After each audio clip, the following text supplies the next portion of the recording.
Welcome. We are so thrilled to have you all here today. My name is Eamon Anderson, and I'm a managing partner at Acumen America and a co-founder of the Medicaid Innovation Collaborative, or MIC. As a program of Acumen America, MIC aims to advance the adoption of tech-enabled innovations to improve the health and well-being of individuals on Medicaid. We launched MIC because we see a role for private sector tech-enabled solutions to complement all the great work that's happening on the ground to address some of the most important challenges in Medicaid. And as we navigate this uncertain time for Medicaid, innovation has never been more critical. With all the potential changes on the horizon, we strongly believe that we all need to work differently and leverage powerful partnerships to continue to support the needs of low-income Americans and ensure they have access to the critical services they need to be healthy. We believe that many of the solutions that we are highlighting here today can be an important part of addressing these critical food, housing, and transportation challenges facing Medicare beneficiaries in our communities. Great, Dimitri, if you'll share this, our first slide here. Before we dive in, we have a few quick housekeeping items that we noted on this slide, and we also want to post here in the chat. So first, be sure to change your name on Zoom to reflect your name and organization. I wish to say I was a better exemplar of this particular housekeeping item, but I'll be sure to do that as soon as I wrap up my remarks. To rename, hover over your image on Zoom, click the three buttons, and click rename. Next, as many of you have already done, please do introduce yourselves in the chat and include your name, state, and the organization that you represent. Finally, we encourage you all to join by video if you can, especially in the breakout rooms. Keep your line muted and then use the chat function for any questions or reactions that come up during the conversation. Finally, please do participate in the discussion during the breakouts. These are really incredible opportunities to engage directly with some of the finest innovators in Medicaid, and the breakouts are also a lot of fun. So please do jump in. We also just wanted to reiterate this is going to be a different kind of meeting. It's not your typical 100-person Zoom meeting. We'll be using these breakouts to try to engage everyone here in this conversation in a really vibrant way, and smaller conversations with each of the entrepreneurs. So we ask that everyone please get ready to lean in, speak up, and ask questions during these breakouts here today. With all that said, we're excited to welcome you to today's showcase of 8 companies that were selected because they have the potential to tackle health-related social needs for Medicaid beneficiaries in our 3 state partners, Colorado, New Mexico, and Virginia. Across our participating states, there was a strong recognition that addressing social needs was critical to the overall health and people on Medicaid. These 8 companies were selected from over 60 applicants through a robust RFI and selection process to identify solutions that address food and nutrition security, housing security, transportation services, and health-related social needs navigation support. Thank you to all of you who participated in the selection process to help us reach this huge milestone within the MIC program here today. Many of you are on this call. This includes the Medicaid beneficiaries, state Medicaid leaders, health plans, community organizations, providers, and subject matter expertise from across the Medicaid ecosystem. For all those that are on the call today, we thank you so much for your time and support in this process. I also want to thank a number of people and organizations for their assistance and commitment to this work, starting with the teams and partners from our 3 participating states. Director Adela Flores Brennan and her team in Colorado, Director Dana Flannery and her team in New Mexico, and Dr. Lauren Walker with the Virginia Center for Health Innovations in partnership with the state and plans in Virginia. Thank you all. I also want to be sure to thank our funding partner, the 12 health plans participating in these states. Without their work, this would not be possible. Thank you all.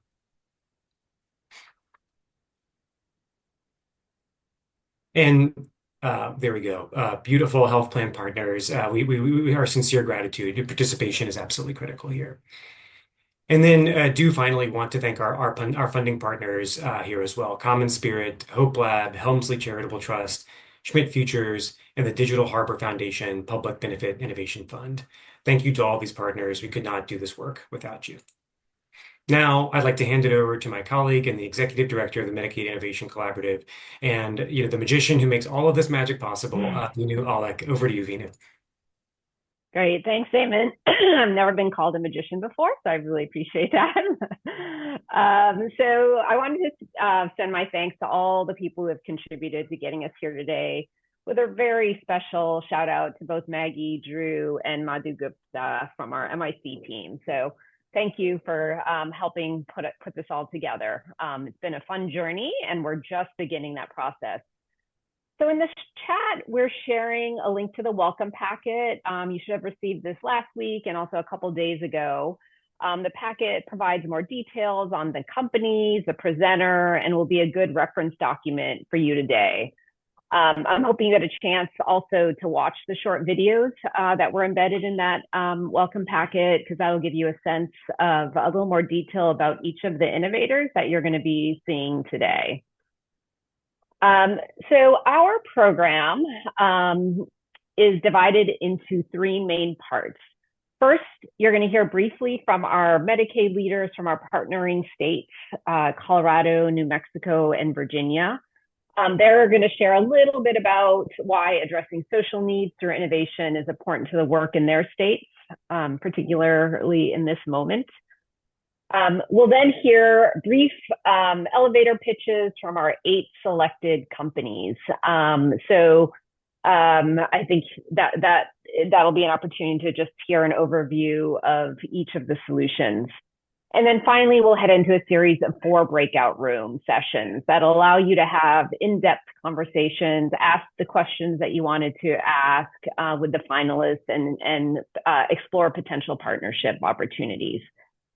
We know it's going to be a great session. We're looking forward to spending the next 2 hours with you. So with that, I am excited to have our state Medicaid leaders from our partner states here today.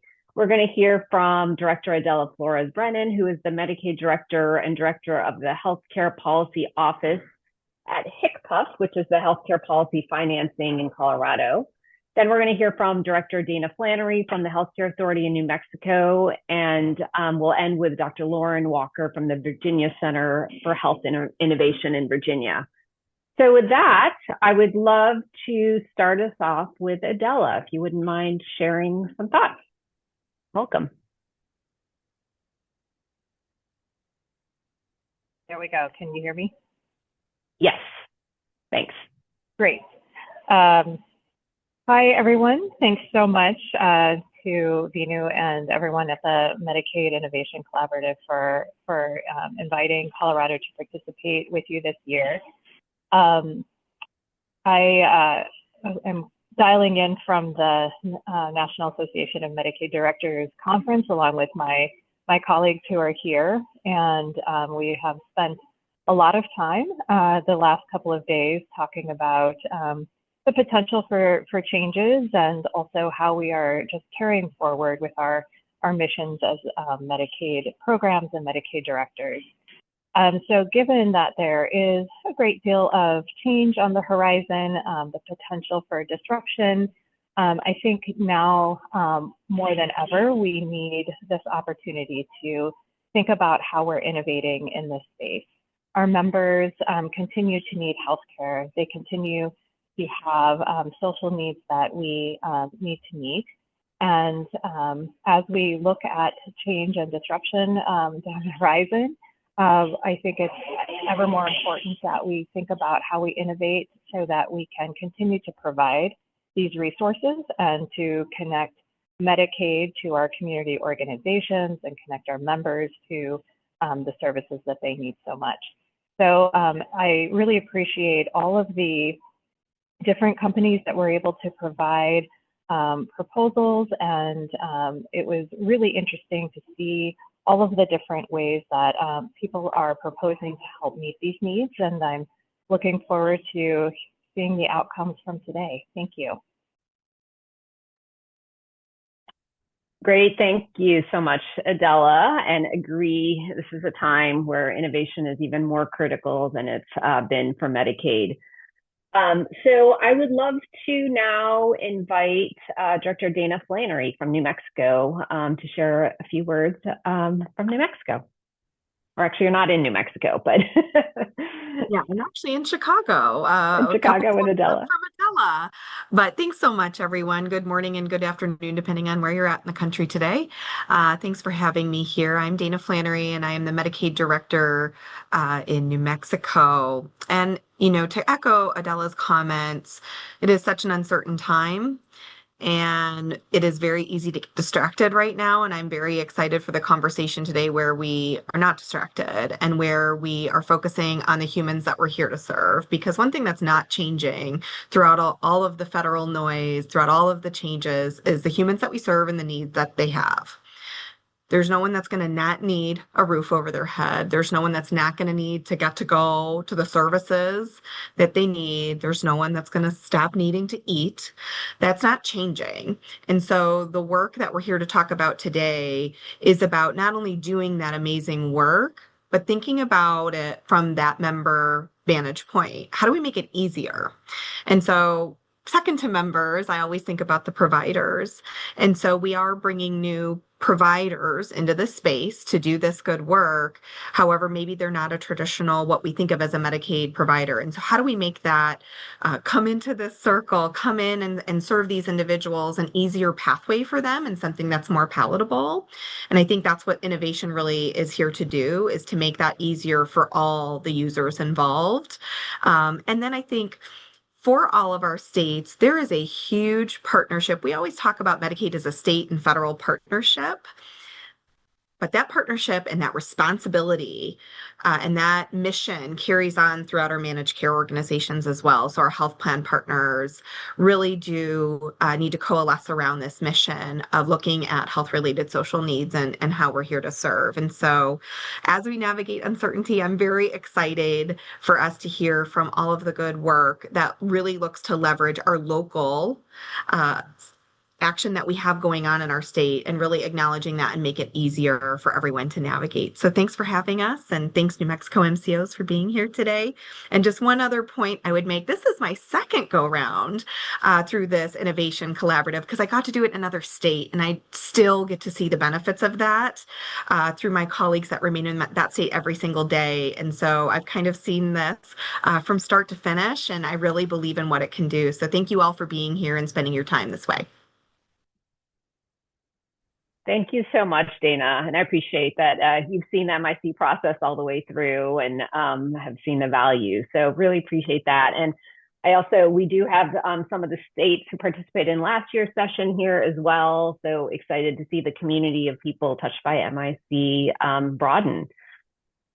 So I would love to now turn it over to Lauren Walker from the Virginia Center for Health Innovation. Welcome, Lauren. Good morning or good afternoon, as you reminded me, Dana, that we are not all in the same place in the country.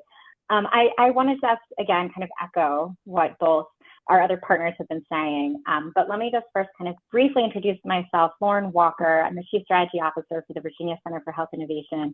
We have a slightly different model here in Virginia, where my organization really leads public-private partnerships that are aimed at improving value in healthcare in Virginia, and that's really about what this group is really intended to do.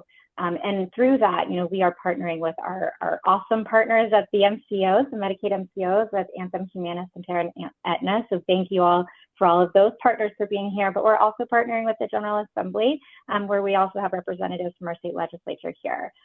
So we are really kind of trying to make this a full state, all hands on deck, every different no wrong door avenue here in Virginia, and are really focused on making sure that we're not working in silos, but we're really trying to all move forward together on all of these issues that get raised every single day in the different places that we work and live. So, we are seeing, as Dana kind of reminded us, as we go into these next several years or several months, and we start to see how things might change in the Medicaid policy landscape, as Dana very well reminded us, we aren't going to see that people no longer need these services that we are looking for.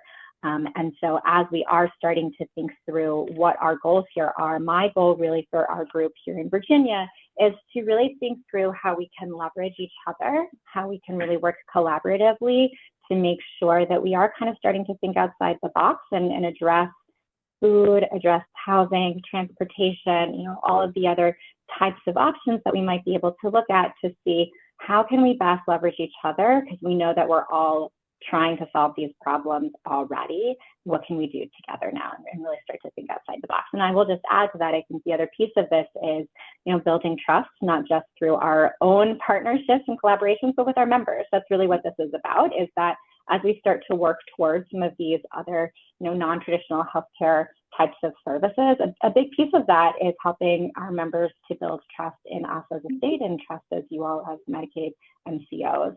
And so I'm very excited to see all of the fantastic different options that we are going to be able to see today, and really look forward to what we're able to come together as a team to do. And I will turn it back to you, Vina. Thank you.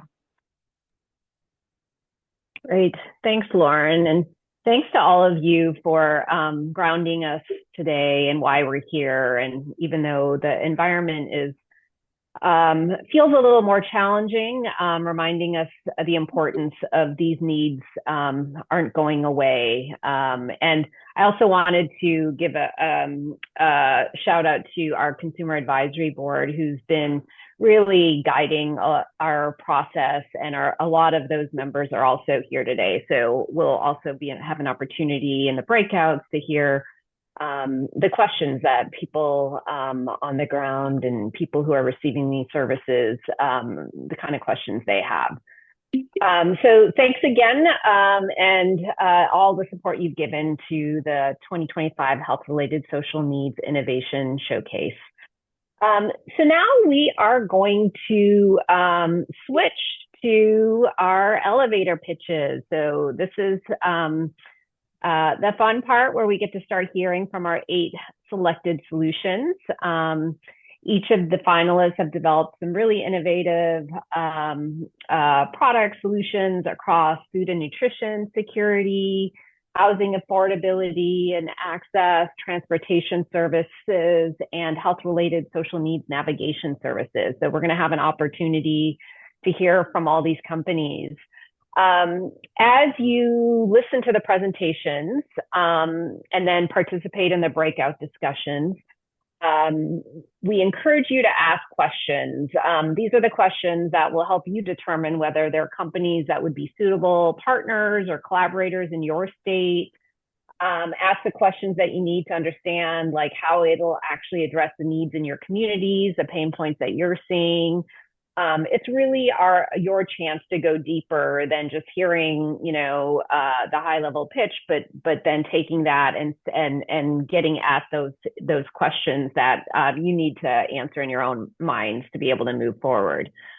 As a reminder, also, the MIC will provide small grants to support a few of the pilot implementations of selected solutions. So these are going to be partnerships between the plans or RAISE in Colorado and the solutions, and how we can potentially test and evaluate the impact of the solutions for Medicaid beneficiaries in your state. The hope is it'll help to gather data, support broader implementation, and ultimately collect the information needed to be able to hopefully expand so these services are available across your states. The pilots that we've completed in other states have been showing some really strong data to support broader scale contracts and expansions, and have started to help influence some of those policy changes as well. So hopefully you had an opportunity to view the company videos that were sent in the welcome packet.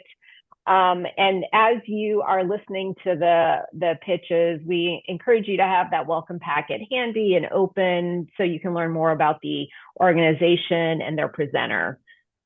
What the round robin is going to do is really, it's going to be a quick refresher of each of the solutions. They're going to be very brief 2-minute pitches, so you're not going to get everything you need to know about the company, and that's why we're doing the in-depth Q&A after that within the breakout rooms.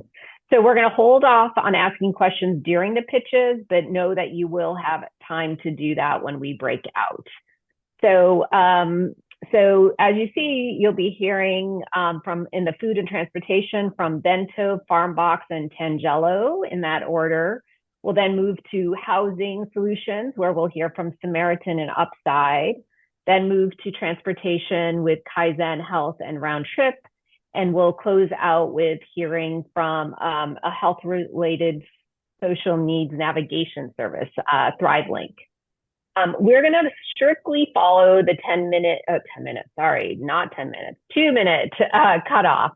So as we get close to the 2-minute mark, you're going to see me come back onto the screen. So for the entrepreneurs, that's going to be your cue that you need to wrap up. And unfortunately, if you go much beyond that 2 minutes, I'm going to have to very kindly and lovingly cut you off. So just be prepared that like once I come in and cut you off, I'm doing this with all good intentions and thoughts in mind. So presenters, I'd highly encourage you to turn on your timer so you can stay on track.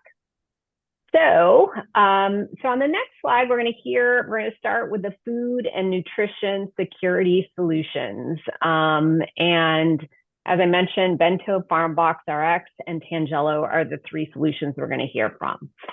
So I will invite Adam Dole from Bento to come off mute and share your pitch. Thanks, everybody. Adam Dole, co-founder of Bento. So Bento is a patient engagement solution that we've purpose built to make it easier for low-income community members to engage with their healthcare. So for my 2 minutes, I'm going to highlight 3 specific components of our platform, and then we can follow up in the breakout sessions in more detail. The first component identifies at-risk community members, many of who have been disconnected from their healthcare providers for potentially years, and we identify their risk factors, both clinical and social. The second component of Bento creates a personalized engagement plan for each member and connects those individuals to an engagement catalyst that is intended to drive weekly engagement. A common engagement catalyst for many of our low-income community members is access to nutritious food if it's done right. So our team of registered dietitians, combined with the software that we built, personalizes grocery orders for patients that are based on their disease risk factors and dietary and cultural preferences.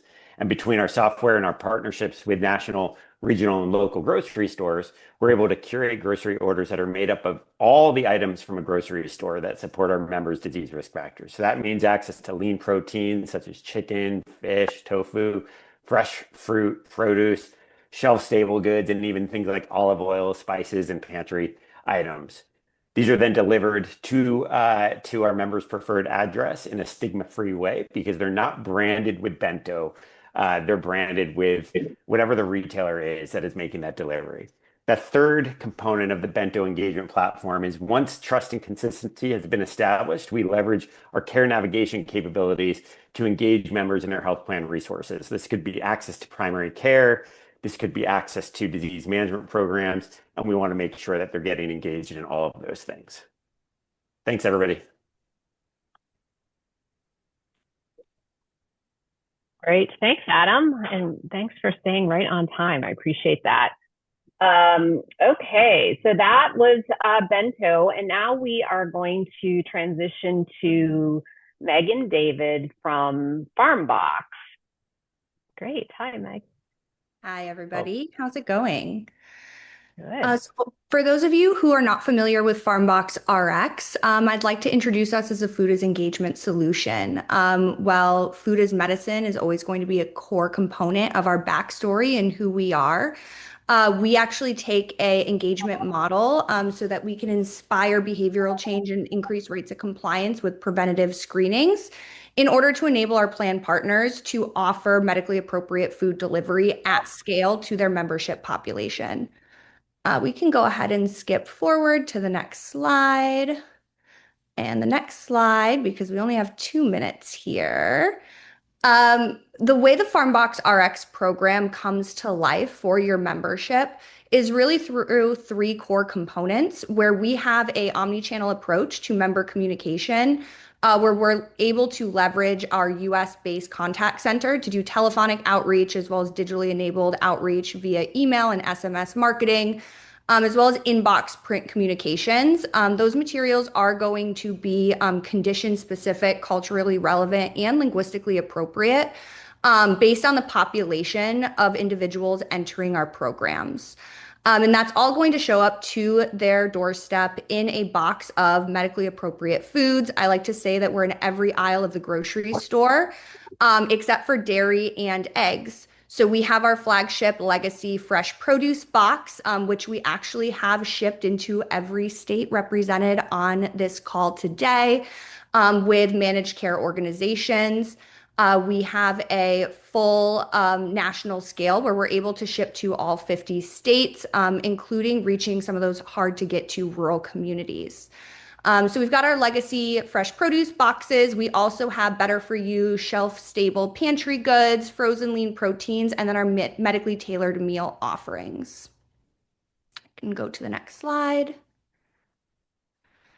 We're most frequently working across one of these four populations or a combination of the two. So we've got tailored programs dedicated to support chronic disease populations, maternal health and postpartum programs, childhood and adolescent programs, as well as that general socioeconomic need and health and wellness population.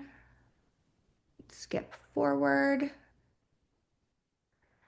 And the proof is in the pudding. So I said at the beginning here that we really identify as an engagement company, and we do that because we want to make sure that we are offering these food delivery solutions in a way that's scalable for our plan partners. And that means making sure that we've got a strong return on the programs that we have in market. So I'm going to pass it off to Sally on my team for the next slide to go through a recent program we ran with MIC. And we have maybe 10 seconds left. So Sally, you'll have to talk very fast. Or you can come to our breakout and learn more there. Okay. I think that might be the better bet. Yeah. More to come. Okay. All right. Thank you. Thanks for being kind about letting me kick you off. So, all right. So thank you, Megan, for that from FarmBox. We're going to now go to the next slide, which is Tangelo. So I'll welcome Raj to join us from Tangelo. Yeah, thanks, Minu. Yeah, if you wouldn't mind just going to the next slide for me here. And I appreciate the others going first so I can make sure that I'm timing myself.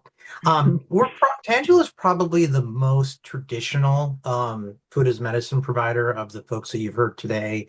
Everyone's doing really exciting stuff, and I'm excited about all of it. We are a food as medicine organization. We do medically tailored meals. We have dietitians that we employ. We do that all through a digital intervention. We have a diet assessment tool that we take all of our patients through, and then we work locally with delivery partners. We produce our own food, and we do both produce boxes and as well as medically tailored meals that are typically frozen, though we have different options. Probably what's unique about us is that because we do all of those things and because we measure diet quality at the beginning, throughout the program, and at the end, we can show outcomes really well. And actually, let's just jump to my last slide, if that's okay, Vina, or whoever's got control. We have been able to demonstrate a significant reduction in ER utilization post a program. We measure this by how have we improved diet quality, how will we improve people's BMI, and then how do both of those things ultimately reduce the ER utilization? And what's really cool is this is pretty consistent with data that we've seen in California. We typically show up as a provider in most states. We're working in North Carolina, New York, and California right now. We send thousands of meals a week. We serve many, many thousands of patients. And one of the things that and I would love to talk about this in the breakout session, is we experience this new Medicaid states implement these programs to sort of shift from food security to nutrition security, and needing to really show how you achieve these health outcomes. That's most of what I'm at my 2 minutes, so I have a ton more I can say, but we can cover it in the breakout session. Great. Transition to the next category, which is housing affordability and quality. And I'm going to invite Jonathan Kumar from Samaritan to join. Thanks, Jonathan. Test, test, test. Can you hear me? Yes. Okay, nice. Yeah, when you don't have a stable home, it's really, really bad for your health.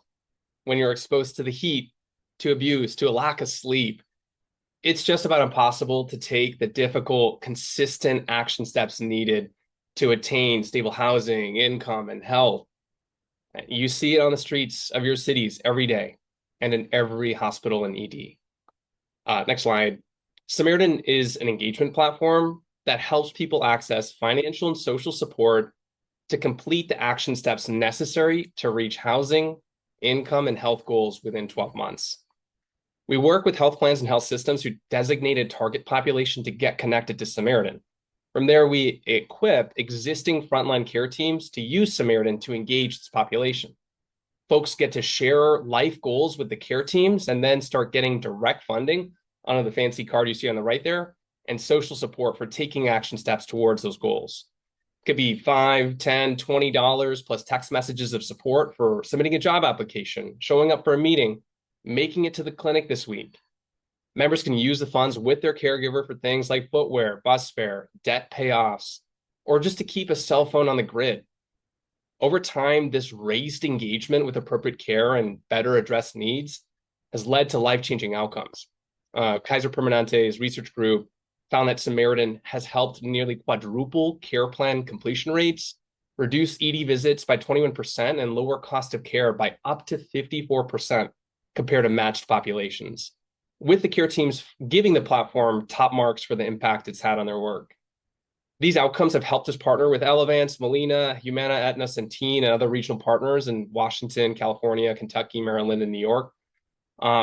And we'd love to talk to you about getting this resource out to priority populations and care teams in Colorado, Virginia, and New Mexico. Thank you. Thanks, Jonathan. All right, so we will transition now to hearing from Jake Rothstein from Upside. Welcome. Good afternoon, everyone. My name is Jake. I'm the CEO and founder of Upside. Upside is the only scalable housing stability platform purpose-built for health plans. We help Medicaid and Medicare plans identify at-risk members, get them into safe, appropriate housing quickly and at scale. I experienced this problem in my own family. My grandmother faced housing instability that wasn't really obvious on paper, but it was real. Her home became unsafe, her access to care broken, and no provider, no plan, no system seemed really equipped to respond. And that's when I realized this wasn't a gap in just care, it was a gap in housing, and nobody was solving for it. Housing is healthcare, and yet health plans aren't housing experts, and housing providers can't reach the people who need them. And this disconnect is costing the system over $70 billion a year in avoidable medical costs. We built Upside to close that gap. We're already live in Virginia with housing inventory mapped and operators lined up across 42 states, and we're ready to launch in Colorado and New Mexico. Every member we support gets a dedicated care guide who can communicate in any language and is specifically trained in housing. And our team is virtual because we've proven that it can deliver greater impact that way. Our model is fast, scalable, and focused. Our care guides specialize in housing and only housing, and they're backed by a national ops team leveraging purpose-built technology that sources inventory in real time, even in rural markets. We don't hand members a list and wish them luck. We walk with them step by step, recovering IDs, understanding credit, navigating vouchers, engaging landlords, and getting them housed. Let me give you an example. A mother of 6 living in her car, she told us, "I just want my kids to have a bedtime again." 68 days later, she had a lease, a kitchen, her children were back in school full time, her anxiety eased, her family had stability. And this isn't a one-off. 97% of referred members enroll in our program. We reduce inpatient admissions, avoid readmissions, and lower ER use. Satisfaction is consistently high, and plans scale with us because we outperform traditional models on cost, speed, and results. Because once someone has a stable place to live, everything else becomes possible. Clinical care, behavioral health, nutrition, transportation, and so much more. We're not trying to be everything. We're solving the hardest problem first, the part that unlocks everything else. So if you're looking for a partner who could deliver housing outcomes at scale, we're ready to go. Thank you, Jake. Appreciate that. And you all have been doing great with staying on time. So now we're going to make a shift over to transportation services, and I am going to first turn it over to Mindy Kniebel from Kaizen Health. Hi, everyone. My name is Mindy Kniebel, and I'm the founder and CEO of Kaizen Health. We are a logistics platform that was developed to eliminate transportation as a barrier to living a healthy and happy life. We actually are celebrating our 9th birthday tomorrow, and we got here because my own family struggled to get access to care. So while I don't love the reason we got here, I love the impact we've been able to make. So what we do is we partner with health plans, health systems, state agencies, nonprofits, 20 different client segments to make sure that folks have access to not only clinical care, but to access to food, access to housing, access to education, employment, the justice system. We're really focused on the whole person. We not only can move people from A to B, but we can move stuff from A to B. And that stuff can be anything from food to prescriptions, DME. We're actually getting into the organ transplant space. So we've done up to tissue to this point and making the jump into organs. So very excited about that. There's really a few different parts to Kaizen. So we have our transportation network. What I'm going to say next is probably going to surprise you guys because it still surprises me today, 9 years in. We have 36 levels of transportation. I didn't know that many exist. I thought it was like cars, trucks, semis. I don't know. But we have 36 levels of transportation. Just think of a menu that you could select from. They're all credentialed at the different levels of service. That can be, I grew up in a small town in Iowa where it could be like a volunteer network, one car taxi company, up to, huge organizations like Uber and Lyft, and ambulance companies and everything in between. We have our platform that powers everything that we do. We can help you with your plan design, but as I like to say, we are the rule enforcer, not the rule maker. So we can enter all of your rules so that all of your members are compliant in the trips that they are taking, whether it's distance, number of rides, where they're going, etc. And then the technology also really allows us to meet the member where they are. And we offer up to 57 languages in text messages, about half that in voice calls to communicate updates on rides. We also have mobile apps for those who are more technologically inclined. And then you can still call us if that is the preference. Hi, Mindy. I am lovingly coming in to cut you off. Well, we'll talk about the community health worker stuff later. Apparently, I'm a little under the weather, so I don't think I was at my top of my game on this. So, exciting stuff in the breakout sessions. Yes, thank you. More time in the breakout sessions. All right, thank you. So, Sam from Round Trip, I welcome you to come share your story. Great. Hey, everyone. I'm Sam Farmer, the CEO here at Round Trip. Our founder actually started his career working on the back of an ambulance. And time and again, what he saw was patients who were actually giving up on their health care because the transportation logistics were just so complex and frustrating. So in 2016, Round Trip was born. Since launch, we've helped over 1 million patients get access to outpatient appointments, SDOH needs, and ensure safe and timely discharges and transfers from inpatient as well. Overall, this drives for you improved adherence, streamlined operations, and overall a reduced cost of care. We are a tech-enabled services company, and at our core is a configurable software platform. We do not own vehicles, we don't employ drivers, but we use tech and integrations to aggregate the transportation supply in a given geography, and then we efficiently assign the transportation requests for all levels of non-emergency ground transportation. You can bring your own preferred network, or we can help you build one as well. We tailor our platform to match your transportation benefit design, limitations, co-pays, anything you can imagine.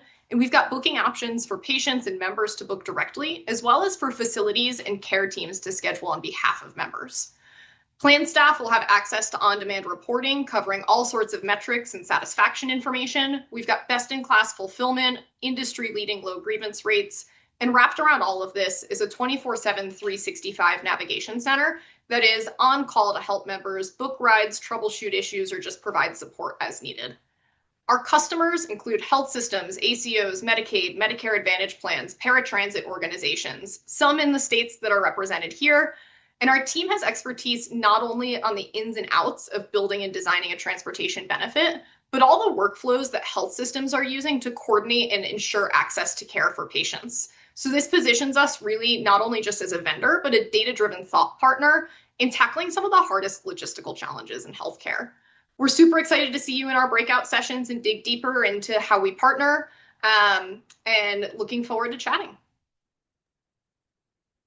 Thank you, Sam. I would love to welcome our last pitch for today from the Health-Related Social Needs Navigation Services. Welcome Kwame Liddell from ThriveLink, we will allow you to go ahead and get started. Hi, I'm so happy to be here. My name's Kwame Liddell. I'm the founder and CEO of ThriveLink, where we build AI agents that talk to families over the phone and help them sign up for things like Medicaid, utility assistance, food stamps, transportation, and more. And I'm an emergency department nurse, and I worked in Alameda Health System, which is the county in Oakland, an incredibly diverse and complex population. And we saw that 30% of our patients didn't need more healthcare. They needed food, housing, transportation. They needed to afford their medications. They needed help finding a doctor. And we as nurses, we understood the system. There was every program that you could think of, but there was no way for us to actually get someone into those programs in real time. And we would continue to see them progress through the sicknesses that could have been prevented. And we built ThriveLink to completely transform that experience and let families have a simple phone call. If they don't need a smartphone, they don't need the ability to read, have a simple phone call, communicate and answer the questions necessary for signing up for Medicaid or housing and all those things, and receive those resources in one stop in a way that's easy for them. It works in 75 languages. And I'll just talk a little bit about the change that we're seeing. We supported thousands of families. Some things that we're seeing is that families for the first time are able to get assistance with these programs, especially if they have trouble reading. They're able to get it after 6 p.m. We see moms calling after at 11. We can hear the videos. I mean, we can hear the audios, and it's really cool. And we can hear families with children in the background. We can hear them washing dishes and all these things, making the paperwork that's really a huge barrier for health plans, making that paperwork an afterthought, something that they can multitask and do. And that's really what we want to see. Love to talk to you more and share some more stories. Thank you. Great. Thank you, Kwame. And thank you to all of our great presenters today. I'm super excited.